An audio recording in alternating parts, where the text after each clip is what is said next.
हज़रात जिनको back pain है, lower back pain है और इसके साथ साथ उनको ये मसला है कि उनका मादा तलील पतला है या प्लस उनके घुटनों से आवाज़ें आती हैं, तो ऐसे हज़रात के लिए बेहतरीन एक टोटका लेके आया हूँ, इसको नोट फरमा लें। गूंद कतीरा लेना है तकरीबन 50 ग्राम और उसमें तुखम बलंगू डालें 50 ग्राम और उसमें छिलका इसबगोल नहीं, साबुत इसबगोल डालना है कोई 30 ग्राम।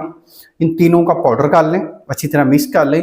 ये एक एक चम्मच, छोटे वाला चम्मच सुबह और शाम, सुबह खाना खाने के नाश्ता करने के 1 घंटे के बाद पानी के साथ और असर के टाइम पानी के साथ 1 चम्मच छोटे वाला।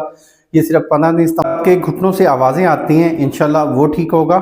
इसके साथ साथ जिन हज़रात का मादा तौलीद पतला है वो ठीक होगा, इसके साथ इम्यूनिटी सिस्टम बूस्ट होगा, काम करने को दिल नहीं करता वो भी ठीक होगा। तो ये ओवरऑल आपको फिट करेगा। आप एक प्रॉपर ट्रीटमेंट चाहते हैं तो हमारी क्लिनिक पे ज़रूर तशरीफ़ आएँ। अल्लाह आपका हामी नासिर हो। शुक्रिया, ज़ाकल्लाह।